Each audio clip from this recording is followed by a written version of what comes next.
సజీవుడైన యేసుక్రీస్తు నామములో సృష్టికర్త అయిన యేసుక్రీస్తు నామములో మన మన ఆత్మల కాపరి అయిన యేసుక్రీస్తు నామములో మనకందరికీ ఆయన కృపా కనికరము మన మరణ పర్యంతము ఆయన రాకడ వరకు సదాకాలము మనకు తోడయుండునుగాక. జీవము కలిగిన వెలుగయున్న మహిమ కలిగిన దేవుని యొక్క మాటలను మనము ధ్యానించే గొప్ప కృపను దేవుడు మనకు అనుగ్రహించాడు. పరిశుద్ధాత్మ దేవుడు మనల్ని సర్వసత్యములోనికి నడిపించునుగాక. రోమాపత్రిక 1వ అధ్యాయములో మొదటి వచనములలో ఆత్మను బట్టి మృతులలో నుండి పునరుద్ధానుడైనందున దేవుని కుమారుడిగా నిరూపింపబడెను. మృతులలో నుండి పునరుద్ధానుడైనందున యేసుక్రీస్తు విషయము. యేసుక్రీస్తు యొక్క తత్వములో పరిపూర్ణతలో పునరుద్ధానము అది భాగమైనటువంటి విషయం. యేసు తిరిగి లేచాడు అన్నటువంటి మాట, దాని యందు విశ్వాసము, అది ఒకరి రక్షణకు పునాది అండి. అది మనము రోమాపత్రికలో 10వ అధ్యాయము 9వ వచనంలో మనం చూస్తాం. యేసుక్రీస్తు ప్రభువు అని నీ నోటితో ఒప్పుకొని యేసుక్రీస్తుని దేవుడు మృతులలో నుండి తిరిగి లేపాడని నీ హృదయములో విశ్వసించిన ఎడల నీవు రక్షింపబడుదువు. దేవునికి స్తోత్రం, హల్లెలూయా. ఈ మాట పరిశుద్ధాత్మ దేవుడు తీసుకొని రక్షణ లేనటువంటి వారి హృదయాల్లో వ్రాస్తే వారికి యేసు పునరుద్ధానము మీద విశ్వాసము కలుగును. వింటూ వింటూ వింటూ వింటూ ఉండగా విశ్వాసము కలుగును. విశ్వాసములో మనం ఎదుగుచుండగా విశ్వాసమునకు విధేయత చూపించువారముగా మనము ఉండాలి. సరే, యేసు యొక్క పునరుద్ధానములో ఒక పాత్రను మనం తీసుకుని ఉన్నాము. ఆ పాత్ర పేరు మగ్దలేని మరియ. చూడండి, లూకా సువార్త 24వ అధ్యాయము. లూకా సువార్త 24వ అధ్యాయం 1 నుండి 3 వచనాలు చదువుతున్నాను. ఆదివారమున తెల్లవారుచుండగా తాము సిద్ధపరిచిన సుగంధ ద్రవ్యములను తీసుకొని సమాధి యొద్దకు వచ్చి సమాధి ముందర ఉండిన రాయి దొరలింపబడి ఉండుట చూచి లోపలికి వెళ్ళిరి. గాని ప్రభువైన యేసు దేహము వారికి కనబడలేదు. 4వ వచనం. ఇందును గూర్చి వారికి ఏమీ తోచకుండగా ప్రకాశమానమైన వస్త్రములు ధరించిన 2 మనుషులు వారి యుద్ధ నిల్చుండిరి. వారు భయపడి ముఖముల నేలను మోపిండగా, వీరు సజీవుడైన వానిని మీరెందుకు మృతులలో వెదుకుచున్నారు? ఇక్కడ ఈరోజు మన ధ్యానాంశము, ప్రభువైన యేసు దేహము వారికి కనబడలేదు. మంచిది, కనబడలేదంటే మంచిదే. దేన్నైతే ఆశించి వెళ్ళారో, దేన్నైతే చూడాలని పరిగెత్తి వెళ్ళారో, దేన్నైతే పట్టుకోవాలని పెందలకడని లేచి ఆదివారమున ఇంకా చీకటిగా ఉండగానే సూర్యోదయమున పరిగెత్తి వెళ్ళారో వారికి కనబడలేదు, లేకపోతే వారికి దొరకలేదు. ఇది మంచి విషయం. జాగ్రత్తగా విందాము. యేసు పునరుద్ధానములో యేసు యొక్క శరీరాన్ని వెదకుట, అది బలహీనమైనటువంటి విశ్వాసం. ఇంకొక విషయం నేను ముందుకు వెళ్తాను. యేసు శరీరంలో యేసు దేహము వారికి కనపడలేదు. కానీ దాని తర్వాత యేసు శరీర రీతిగానే వారికి కనపడినట్టు మనకు చాలా రుజువులున్నాయి. అవి మనం ధ్యానం చేయబోతున్నాం. ఇప్పటికైతే యేసు దేహము వారికి కనబడలేదు. దీనిలో ఒక మర్మమును పౌలు గారు ఆత్మ ద్వారా వ్రాస్తూ 2 కొరింథీయులకు రాసిన పత్రిక 5వ అధ్యాయము 2 కొరింథీయులకు రాసిన పత్రిక 5వ అధ్యాయము 15వ అధ్యాయం 15వ వచనము 16వ వచనం. జీవించు వారిక మీదట తమ కొరకు కాక తమ నిమిత్తము మృతి పొంది తిరిగి లేచిన వాని కొరకే జీవించుటకు ఆయన అందరి కొరకు మృతి పొందెననియు నిశ్చయించుకొనుచున్నాము. కావున ఇక మీదట మేము శరీర రీతిగా ఎవనినైనను ఎరుగము. మేము క్రీస్తును శరీర రీతిగా ఎరిగియుండినను ఇక మీదట ఆయనను అలాగు ఎరుగము. క్రీస్తును శరీర రీతిగా ఎరిగియుండినను క్రీస్తును దేహములో మేము చూచాం. ఇక మీదట మేము ఆయనను శరీర రీతిగా ఎరుగము. యేసు శరీరంలో ఉన్నప్పుడు యేసు వలన కలిగిన యేసు ద్వారా బయలుపరచబడినటువంటి ప్రత్యక్షతలు యేసు శరీరములో లేనప్పుడు ఆయన ప్రత్యక్షపరచబడినటువంటి విషయాలతో పోలిస్తే దేహంలో ఉన్నప్పుడు ఉన్నటువంటి ప్రత్యక్షతలు చాలా తక్కువ. పరిమితము, కాలానికి పరిమితము, వ్యక్తులకు పరిమితము, సంఘటనలకు పరిమితం కదండి. దేహంలో ఉన్నప్పుడు చేయబడినటువంటి కార్యములు చాలా పరిమితములు. అందుకని యేసుక్రీస్తు శిష్యులకు చెప్పాడు, నేను దేహం విడిచి వెళ్ళిపోతున్నాను, తర్వాత మీరు నాకంటే గొప్ప కార్యాలు చేస్తారు. ఎట్లా? అప్పుడున్నటువంటి యేసుక్రీస్తు అంటే దేహము తర్వాత ఉన్నటువంటి యేసుక్రీస్తు ఆత్మ అయున్న దేవుడు, సజీవుడై ఉన్న దేవుడు. సజీవుడైన వానిని మీరు మృతులలో ఎందుకు వెదుకుచున్నారు? మీరు గమనించారా?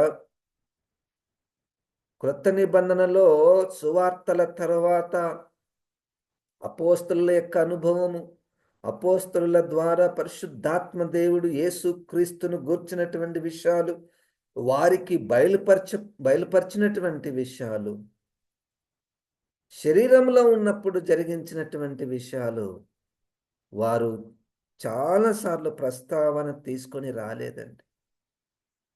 ఉదాహరణకు శరీరంలో దేహంలో యేసుక్రీస్తు ఈ లోకంలో పుట్టెను. బెత్లెహేములో పుట్టెను, పశుల పాకలో పుట్టెను, జ్ఞానులు వచ్చిరి, గొల్లలు వచ్చిరి, మరియా, యోసేపు, ఈ సంఘటనలన్నీ కూడా అపోస్తలుల యొక్క బోధలలో మనకు కనబడలేదు. అంటే ఇప్పుడు యేసుక్రీస్తు దేహములో లేడు, ఆయన బ్రతికి ఉన్నాడు, ఆయన తిరిగి లేచాడు. ఇక్కడ మొట్టమొదటి పాఠం ఏమిటని అంటే, క్రైస్తవులు యేసుక్రీస్తును గూర్చినటువంటి జ్ఞానము విషయంలో మాటిమాటికి శరీరంలో యేసుక్రీస్తు ఎలాగున్నాడు, ఏ కార్యాలు చేశాడు అక్కడికే వెళ్తున్నారేమో. ఆ 33.5 సంవత్సరాల జీవితం వరకే వెళ్తున్నారేమో. ఆదియు అంతమునై ఉన్నటువంటి సార్వభౌముడు, సృష్టికర్త అయినటువంటి మృతులలో నుండి తిరిగి లేచినటువంటి ఆ యేసుక్రీస్తుని ఇంకా బ్రతికి ఉన్నటువంటి యేసుక్రీస్తుని గ్రహించలేకపోతున్నారేమో. జాగ్రత్తగా చూసుకోవాలండి. ఒకప్పుడైతే యేసుక్రీస్తు చెయ్యి పెట్టి వారిని స్వస్థపరిచాడు. యోహాను సువార్తలో అపోస్తల కార్యముల గ్రంథములో 3వ అధ్యాయములో యేసుక్రీస్తు నామము, యేసు లేడు కానీ నామమున్నది. యేసు దేహములో లేడు, యేసు నామమున్నది. యేసు నామములో స్వస్థత. హల్లెలూయా. పలానా ఊర్లో పలానా దేశంలో ఎవరైనా స్వస్థత పొందాలంటే ఈ దేహంలో ఉన్నటువంటి యేసుక్రీస్తును అక్కడికి తీసుకొని పోవాలి. కానీ ఇప్పుడు యేసుక్రీస్తు నామములో ఆత్మ దేవుడై ఉన్నటువంటి యేసుక్రీస్తు అపోస్తులైనటువంటి పౌలు గారికి ఎంత అది ఒక ఆ విన్నవారికి చూడండి, యేసుక్రీస్తును శరీర రీతిగా ఎరిగియుండినను వి నో ఆయన ఎవరి కుమారుడు, ఎక్కడ పుట్టాడు, ఏ పనులు చేశాడు, శరీర రీతిగా మేము ఎరిగి ఉండినను ఇక మీదట ఆయనను అలాగు ఎరుగము. దేహము వారికి కనబడలేదు. Very good. దేహము వారికి కనపడలేదు. ఇదే 2 కొరింథీయులకు రాసినటువంటి పత్రికలో ఇంకొక విషయం నేను చదివి ముందుకెళ్తానండి. 2 కొరింథీ 3వ అధ్యాయములో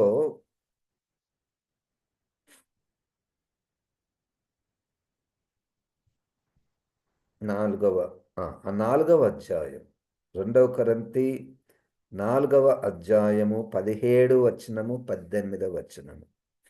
మేము దృశ్యమైన వాటిని చూడక అదృశ్యమైన వాటినే నిదానించి చూచుచున్నాము.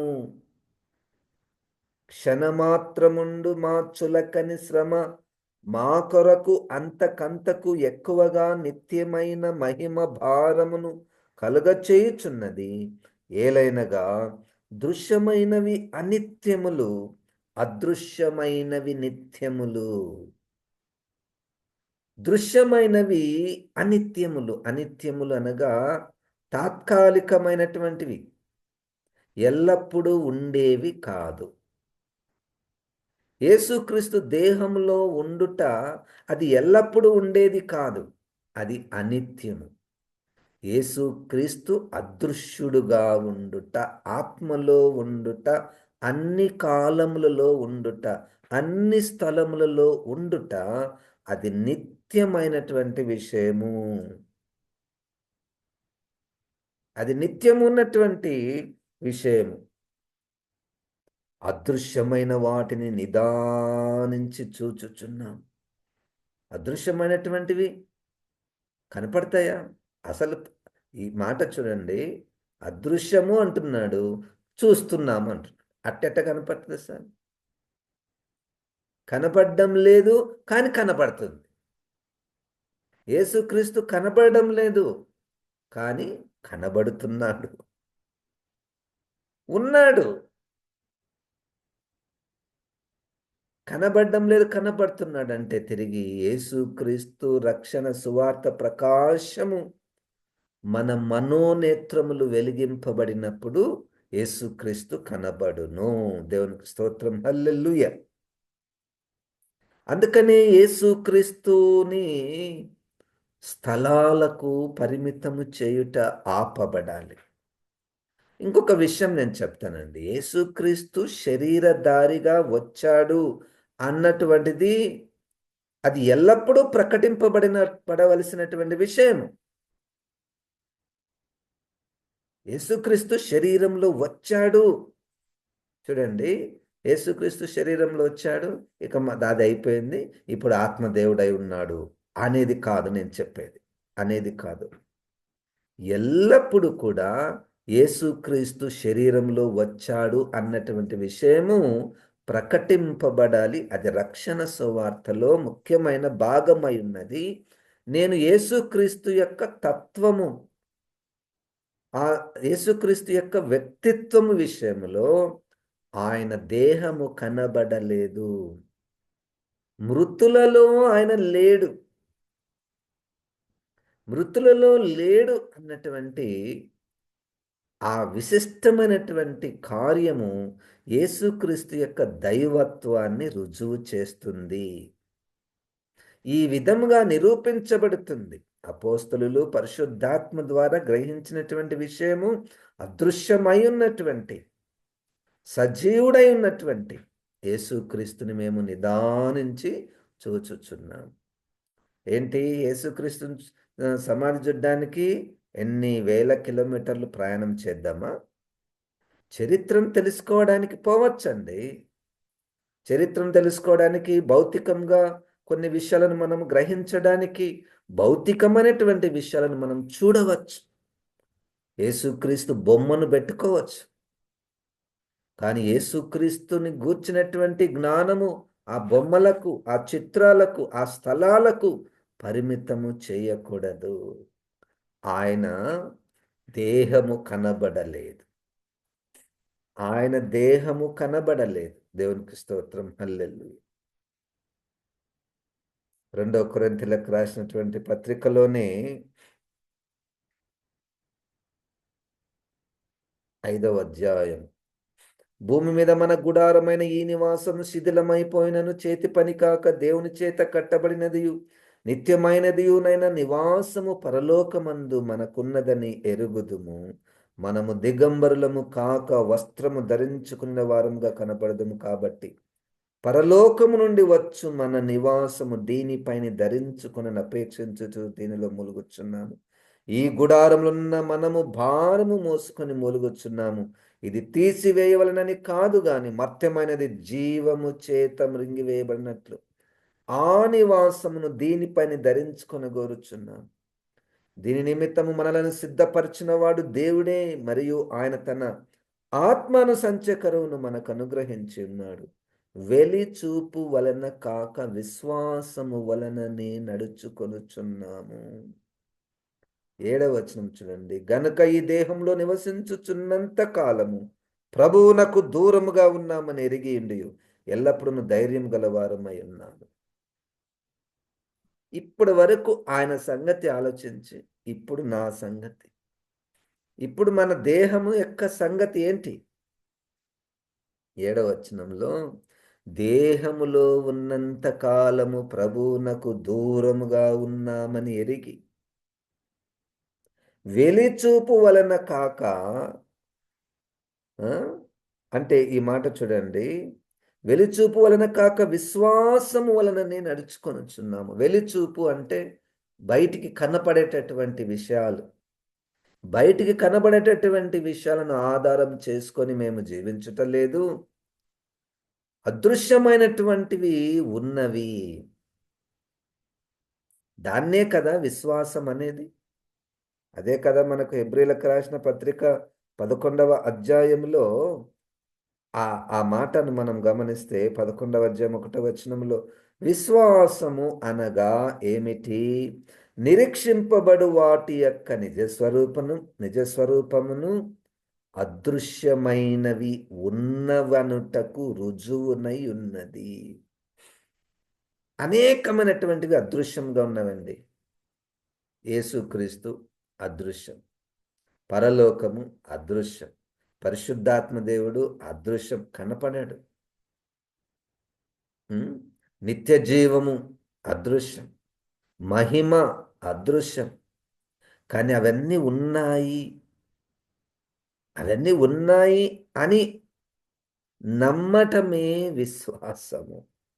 ఆ విశ్వాసము వలననే మేము జీవించుచున్నాము, వెలిచూపు వలన కాదు. నేను ఈ మాట చాలాసార్లు చెప్తూ వస్తున్నాను.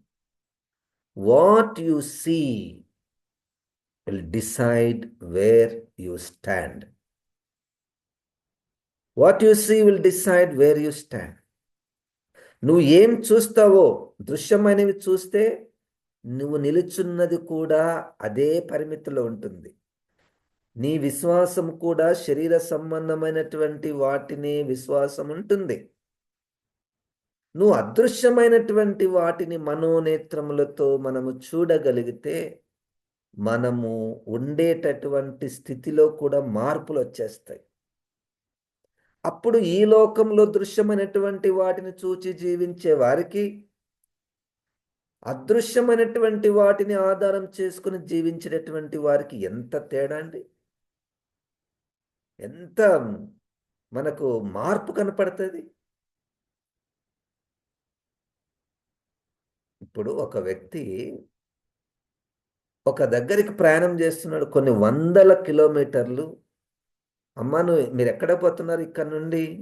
అంటే పలానా దగ్గరికి పోతున్నాం అంటున్నారు. అక్కడికి ఎందుకు పోతున్నారంటే మేము మొక్కుకున్నాము. క్రైస్తవులను గురించి నేను మాట్లాడుతున్నా.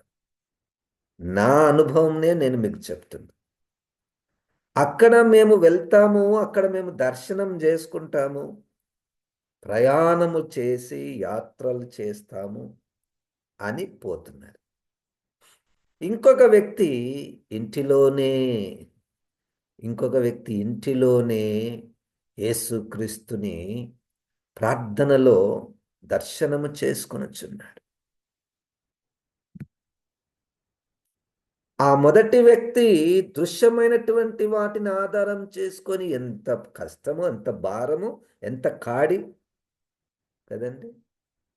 ఇంట్లో ఉన్నటువంటి వ్యక్తి అయితే అదృశ్యమైన వాటిని, ఆత్మస్వరూపైనటువంటి యేసుక్రీస్తుని, నా ఇంటిలో యేసుక్రీస్తు ఉన్నాడు, నా పనిలో యేసుక్రీస్తు ఉన్నాడు, నా ప్రయాణంలో యేసుక్రీస్తు ఉన్నాడు, ఆయన తిరిగి లేచినటువంటి వాడు, ఆయనకు ఆయనను ఏది పట్టుకోగలదు? 8వ అధ్యాయం మొదటి రాజుల గ్రంథంలో, ప్రభువా నువ్వు పట్టజాలని వాడవు. యేసుక్రీస్తుని పట్టుకొచ్చి గుళ్ళో పెడతామా? నువ్వు ఇక్కడే ఉండని చెప్పగలమా? యేసుక్రీస్తు దేవుడై ఉన్నాడు అనే దానికి రుజువు ఆయన దేహము కనబడలేదు. ఆయన పునరుద్ధానుడయ్యాడు, ఆయన సజీవుడై ఉన్నాడు, ఆయన ఆత్మస్వరూపై ఉన్నాడు. ఆయనను అది కరెక్టే, శరీరంలో ఉన్నది కరెక్టే, శరీర రీతిగా మేము ఎరుగుదుము. దానిలో ఉన్నటువంటి విశిష్టత కాలానికి పరిమితమైంది. కానీ ఇప్పుడు చూడండి, ఇప్పుడు ఆయన సజీవుడై ఉన్నాడు. దేవునికి స్తోత్రం, హల్లెలూయా.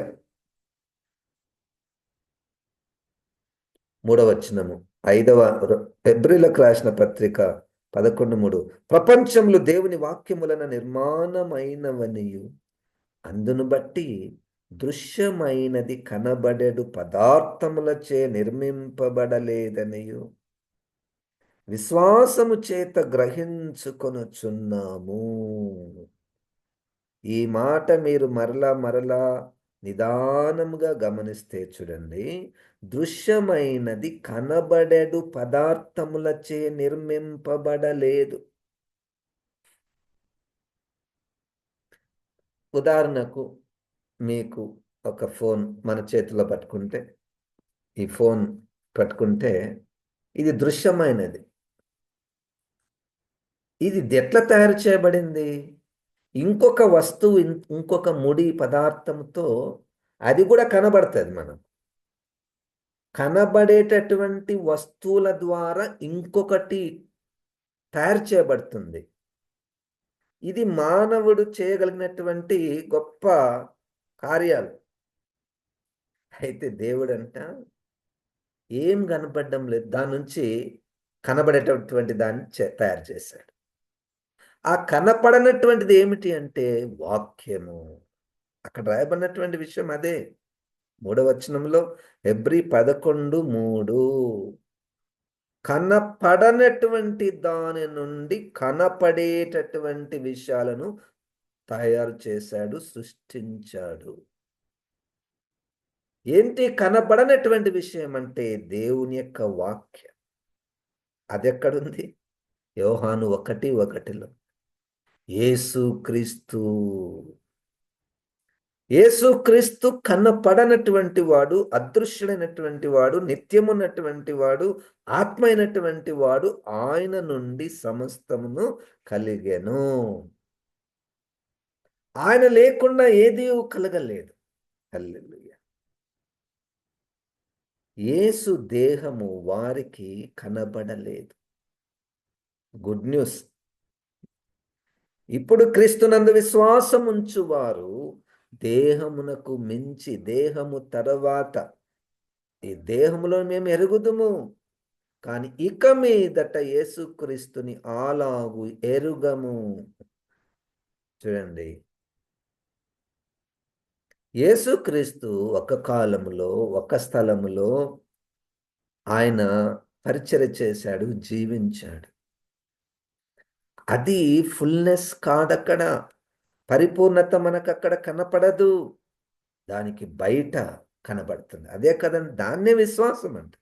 కనపడేదాన్ని నమ్మేది కనపడేదాన్ని నమ్మేది విశ్వాసం అని ఎట్లా అంటారు? నిరీక్షింపబడు వాటి యొక్క నిజ స్వరూపం. ఈ వ్యక్తి ఎందుకు ఇట్లా పోతున్నాడు, ఏం లేదు అక్కడ అంటే, ఆ వ్యక్తికి కనపడేది అదే, మనకు కనపడదు. ఎలీషా గారు సైనికులందరూ చుట్టుముట్టి శత్రు సైనికులు వచ్చేస్తే ఏం భయపడ్డం లేదు. పక్కన వ్యక్తి భయపడుతున్నాడు, తన సేవకుడు భయపడుతున్నాడు. అందరూ ఆశ్చర్యపోతున్నారు, అయ్యా వాళ్ళు చంపడానికి వస్తుంటే నువ్వెందుకు భయపడ్డం లేదంటే, ఆ పక్కన కొండను చూడండి, అగ్ని రథములు నాకు కనపడుతున్నాయి, అగ్ని రథములు నాకు కనపడుతున్నాయి. అదృశ్యమైనటువంటి అవి ఒక మనిషి కనపడుతున్నాయి, ఒక మనిషి కనపడడం లేదు. దేవా, వీడు చూచున్నట్లు వీని కనులను తెరువు. హల్లెలూయా.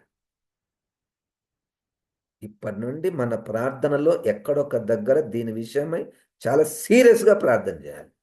దేవ, కనపడనటువంటి విషయాలు నేను చూచున్నట్లు నా కనులను తెరువు ప్రభువా. ఆ స్థాయిలో విశ్వాస జీవితంలో జీవించుట, ఇది మనకు చనిపోయేలోపు అనుభవం కావాలి. చనిపోయేలోపు అనుభవం ఏంటంటే, అదృశ్యమైన వాటి యందు విశ్వాసం ఉంచి దాన్ని ఆధారం చేసుకొని జీవించుట. It's not merely believing in, ఓ యేసు ప్రభు లేచాడా, ఆహా వెరీ గుడ్. పరలోకం ఉంటుందా, ఉంటుంది. ఏంది అది? గుర్తు మన మనసులో గుర్తు పెట్టుకున్నటువంటివి చెప్పుకుంటున్నామా? Are are they directing us? Are they changing the course of our lifes?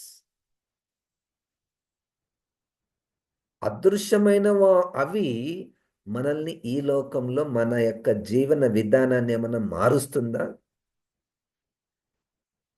అందరూ పోయినట్టే విశాల మార్గంలోనే పోతున్నామా? I don't know.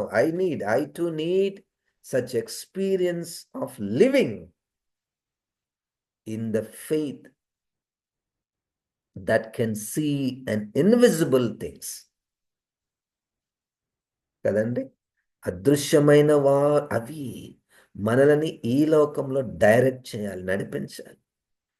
ఒక ఆయన నడిపించబడుతున్న అట్లే అనేకులు అపోస్తలులు, అనేకులు క్రైస్తవ చరిత్రలో చూడనటువంటి వాటిని నమ్మి, కనపడనటువంటి వాటిని నమ్మి ఈ లోకంలో వాళ్ళ యొక్క జీవన విధానాన్ని మార్చుకుంటే మిగిలినటువంటి వాళ్ళందరికీ చాదస్తము, వెర్రితనం 100% అవుతుంది. వెర్రితనం 100%. ఇట్లా పోతే ఆడ గుంత ఉందయా, పడతావు అంటే, అదే దారిలో పోయింది అనుకోండి, వాళ్ళని ఏమంటారు? పిచ్చోళ్ళు అంటారు. ఎందుకు ఇంత ఇరుకు ఈ ఈ డోర్ ఇరుకుంది, మీరు అట్లనే పోతారు. ఇక్కడ విశాలమైనటువంటి డోర్ ఉంది కదండి, ఇట్లా పోండి. లేదు, నేను అట్లే పోతా అంటే, నాకు ఇరుకు మార్గమే కావాలి, నాకు సిలువనే కావాలి, నాకు కష్టమే కావాలి, యేసు నిమిత్తము నేను శ్రమలు గుండా పోవాలి. యేసయ్య అన్ని శ్రమలు పడ్డాడు, నేను కూడా యేసు శ్రమల గుండా వెళ్ళాలి అని ఎవరన్నా అంటే పిచ్చోడా? యేసుక్రీస్తు ఆశీర్వదిస్తాడు, ఇటబో. నేను ఇట్లనే పోతా అంటే, ఆ ఇరుకు మార్గంలో పోయే వాళ్ళ పట్ల మనకు హేళన, వెర్రితనం. వాళ్ళు ఎక్కడొక దగ్గర మనల్ని చూసి వెర్రివారు అనుకుంటారు చూడండి. మన జీవన మన లైఫ్ స్టైల్, మన పనులు ఎట్లుంటాయంటే, అదృశ్యమైన వాటి యందు విశ్వాసం ఉంచుట ద్వారా మన జీవితాలను మనం మార్చుకొని ఇక బయట వాళ్ళకు మనము వెర్రితనముగా కనపడతాం. ఈ స్టాండర్డ్ పెట్టుకుంటారు మళ్ళా. ఏంటి? నేను మనుషులలో మంచిగా కనపడాలి. I should be recognised. లూకాసు వార్తలో నాకు చాలా సంవత్సరాల నుంచి అది బాగా నన్ను ముంచింది ఆ వచనం. మనుష్యులలో ఘనత దేవునికి అసహ్యము. మనుషులలో నేను ఘనముగా ఎంచబడాలని, మనుషులలో ఘనముగా ఎంచబడాలన్నటువంటి మనస్సు, దానికి తగినటువంటి లైఫ్ స్టైల్ దేవునికి అసహ్యం. ఏం చేద్దాం? పరిశుద్ధాత్మ దేవుడు ఏ వైపుకు నడిపిస్తాడో. దేహము, యేసు దేహము వారికి కనపడలేదు. అదృశ్యమైనవి నిత్యములు. I don't know. నిన్ను నన్ను పరిశుద్ధాత్మ దేవుడు వాక్యం అనేటటువంటి ఆ నీటిలో ముంచాలి. దాన్ని ఆత్మ బాప్తిస్మం అంటారు. ముంచితే బయటకు వస్తే అప్పుడు ఆ అదృశ్యమైనటువంటి అవన్నీ మనకు కనపడాలి. అవి కనపడితే మన డైరెక్షన్ మారిపోతుంది. లోకంలో ఉన్నంత అందరూ కనపడేటువంటి వాటిని ఆధారం చేసుకునే కదా పోయేది. అది నేను కూడా, నువ్వు కూడా అంతే. కనపడేటువంటివి ఆధారం చేసుకునే మనం పోతాం. వివాహం చేసుకోవాలి. వివాహం చేసుకోవాలంటే మనిషిని చూడాలి, రంగు చూడాలి, హైట్ చూడాలి, వెయిట్ చూడాలి, ఫ్యామిలీని చూడాలి కదండి. ఇంకా డబ్బును చూడాలి. ఇవన్నీ మనము, నేను చూస్తాను, నువ్వు కూడా చూస్తావు. ఇంక ఎప్పుడు అదేనా? ఇంకొకటి కూడా ఉంది కదా. కనపడనటువంటిది, అదృశ్యమైనటువంటిది, వాటిని ఆధారం చేసుకొని వివాహం చేసుకునేది ఏమైనా ఉందా? ఒకటి ఎగ్జాంపుల్. ఇంకా ఎన్నో. కనపడేటటువంటి విషయము, ఉద్యోగం విషయంలో కానీ, కుటుంబాల విషయంలో కానీ, పిల్లల విషయంలో కానీ, కనపడనటువంటివి వాటిని ఆధారం చేసుకొని ఆత్మదేవుడు ఉన్నాడు. మన మనోనేత్రములు తెరిస్తే అసలు అసలు సంగతి, ఆ పెళ్లి చేసుకొని పోయే అమ్మాయిలు కానీ అబ్బాయిలను కానీ కనపడేటటువంటి స్థాయిని మనం ఎందుకు కోరుకోకూడదు? దిగజారి కులము, అమ్మాయిది ఏ కులము, అబ్బాయిది ఏ కులము, ఎంత దిగజారి! ఇది మానవాళి కాదు, సబ్ హ్యూమన్ అంటారు వీళ్ళని. మానవులు అసలు మానవులే చూడడం బంద్ చేసిండ్రు. మానవులే కులాన్ని ఎంచడం లేదు. ఇంకా దానికి దిగజారి అట్లా చూడము. పునరుద్ధానుడైన యేసుక్రీస్తు, అదృశ్యుడైన యేసుక్రీస్తు, సజీవుడైన యేసుక్రీస్తు, ఆత్మస్వరూపైనటువంటి యేసుక్రీస్తు మనలను సర్వసత్యంలోనికి నడిపించునుగాక. జీవం గల దేవ, ఈ మాటలలో ఉన్నటువంటి సారము, శక్తి, మహిమ, వెలుగు, జీవము మాలో ప్రవహింపనిమ్ము, మాలో నాటబడనిమ్ము. దాని ప్రకారము నడిచే గొప్ప కృప మా మీద కుమ్మరించమని యేసు నామమున ప్రార్థిస్తున్నాము తండ్రి. ఆమెన్. ఇప్పుడు మన పరమ తండ్రి అయిన దేవుని యొక్క ప్రేమ, ప్రభు అయిన యేసు క్రీస్తు యొక్క కృప, పరిశుద్ధాత్మ దేవుని యొక్క సహవాసం మనకందరికీ సదాకాలము తోడై ఉండును గాక. ఆమెన్. ఆమెన్. దేవుడు మనల్ని దీవించును గాక.